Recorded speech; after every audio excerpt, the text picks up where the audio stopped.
India TV YouTube channel को subscribe करें और बेल आइकन दबाएं।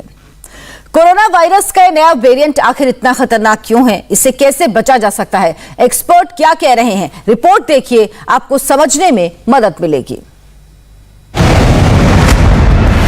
पहला सवाल, क्या डेल्टा प्लस देश में कोरोना की तीसरी लहर लाएगा?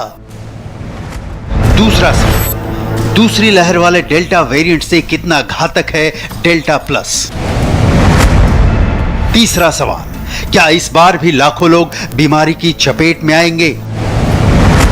चौथा सवाल, क्या इस बार भी अस्पताल में मरीजों की भीड़ दिखाई देगी? और पांचवा सवाल, कौन सी वैक्सीन डेल्टा प्लस पर कारगर है? ये सारे सवाल देश के लोगों के जहन में तैर रहे हैं। इनका जवाब जानने की कोशिश करेंगे, लेकिन उससे पहले देश में डेल्टा प्लस का सबसे ताजा आंकड़ा देख लीजिए। महाराष्ट्र 21, मध्य प्रदेश 7, तमिलनाडु 9, केरल 3, कर्नाटक 2, जम्मू कश्मीर 1, आंध्र प्रदेश 1, पंजाब 2, गुजरात 2, ओडिशा 1, राजस्थान 1। यानी देश में अब तक 11 राज्यों में करीब 50 लोग ऐसे हैं जिनमें कोरोना का डेल्टा प्लस वेरिएंट मिला है। हालात वाकई चिंताजनक हैं। इन राज्यों से 45,000 से ज्यादा सैंपल्स की सीक्वेंसिंग की गई थी। तब पता चला कि इन मरीजों में डेल्टा प्लस वाला वेरिएंट मौजूद है।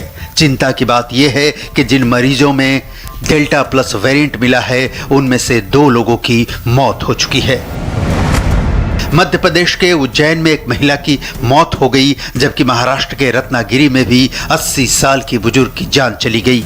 अब तक महाराष्ट्र ही ऐसा राज्य है जहां डेल्टा प्लस के सबसे ज्यादा मामलों का पता चला है। यहां अभी तक 20 से ज्यादा केस डिटेक्ट हुए हैं और 1 की मौत हुई है।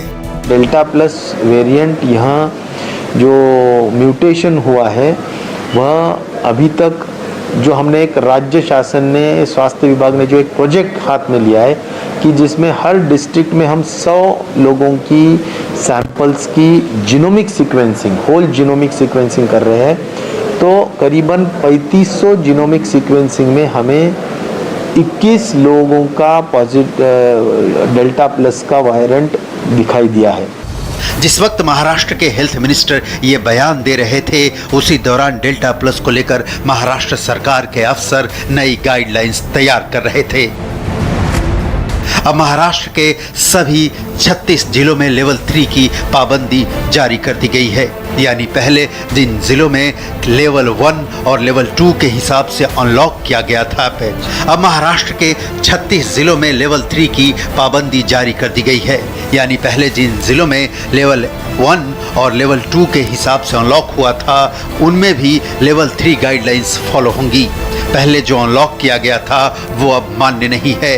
अब अगर पॉजिटिविटी रेट 5% से कम है और ऑक्सीजन बेड खाली भी हैं, तो भी हर जगह, हर जिले और हर शहर में लेवल 3 की पाबंदियां रहेंगी।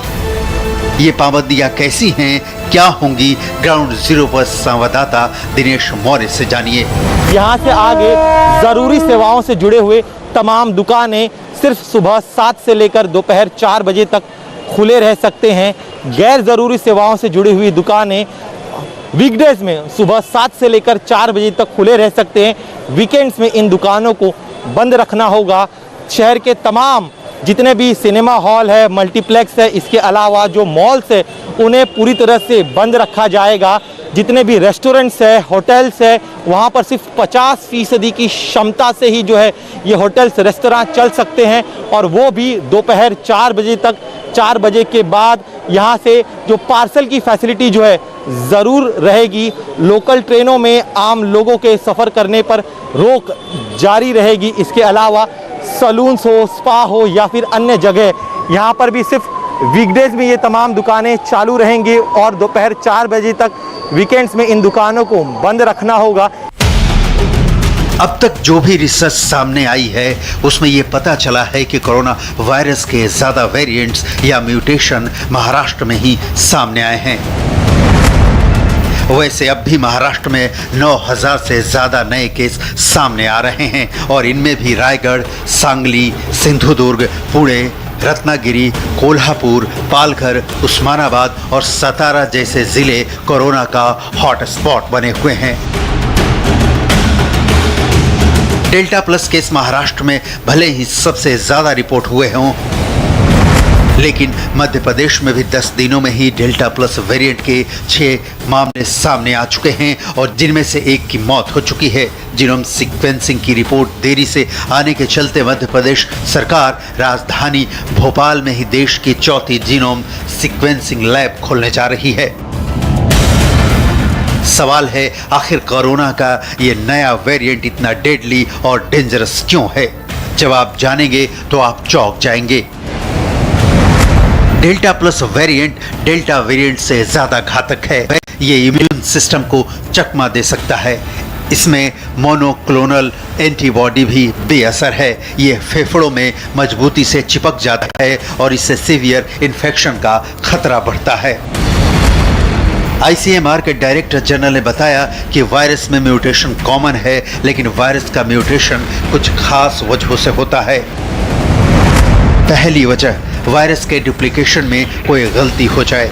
दूसरी वजह, delta plus vaccine antibody plasma से बचने की कोशिश करता है। तीसरी वजह, खुद को जीवित रखने के लिए रूप बदलता है वायरस। चौथी वजह, कोविड बिहेवियर फॉलो नहीं करने पर तेजी से बढ़ता है।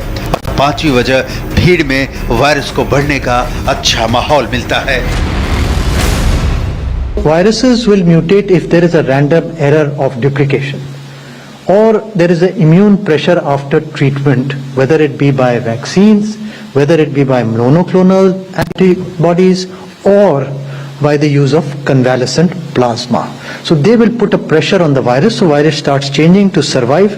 And the other reason, if COVID inappropriate behavior is there, then the virus finds excellent host to grow and it becomes more fit and more transmissible, so it becomes more robust if COVID appropriate behavior. So uninterrupted transmission due to lack of COVID appropriate behavior, and the dry virus transits more and acquires fitness. What happens due to mutations? There could be clustering of infections, there could be increased transmissibility, there could be immune escape capability, there could be neutralization, escape from monoclonals, and improved binding inside the lung cells and increased severity of the infection.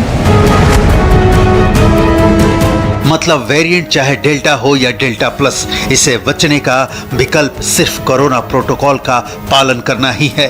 अगर तीसरी लहर को रोकना है तो सरकार की guidelines के साथ जनता को भी मुंह पर मास्क और एक दूसरे से 2 गज की दूरी बनाकर रखने में ही भलाई है। हम मौजूद है एशिया की सबसे बड़ी झुग्गी धारावी में 15 लाख से ज़्यादा घनी आबादी इस इलाके में बसती है और कोरोना का तीसरी लहर का खतरा जो है वो बरकरार है, बना हुआ है। और ऐसे में डेल्टा प्लस वेरिएंट के 21 मरीज भी महाराष्ट्र में पाए गए, जिसमें से एक की भी मौत हो गई है। ऐसे में अब महाराष्ट्र सरकार ने लेवल 3 के प्रतिबंध जो है सभी जिलों के लिए लगा दिए गए, यानी कि प्रतिबंध जो है अब और कड़े कर दिए गए हैं। मुंबई में धारावी जैसे इलाके में लोग अभी तक वैक्सीनेशन के लिए जो है उत्साही नजर नहीं आते हैं। लोग वैक्सीनेशन से बचते हैं, दूर भागते हैं और यही कारण है कि धारावी की इन सिकड़ी हुई गलियों में जो तंग जो गलियां है उनमें जो आबादी बसती है, वहाँ के लोगों को अब भारतीय जैन संगठन जो है वो स्ट्रीट प्ले के द्वारा, नुक्कड़ नाटकों के द्वारा जो है वैक्सीनेशन का महत्व समझा रहा है कि वैक्सीनेशन लेना कितना जरूरी है। जागरूकता का यही पाठ थर्ड वेव से बचा सकता है, वरना सेकेंड वेव का खौफ देश देख चुका है। ईडी ने अनिल देशमुख को क्यों भेजा समन? पूरी खबर एक ब्रेक के बाद। नमस्ते, मैं हूं मीनाक्षी जोशी। वीडियो और खबरों से अपडेट रहने के लिए India TV YouTube channel subscribe करें, बेल आइकन दबाना ना भूलें। जुड़े रहें इंडिया टीवी के साथ।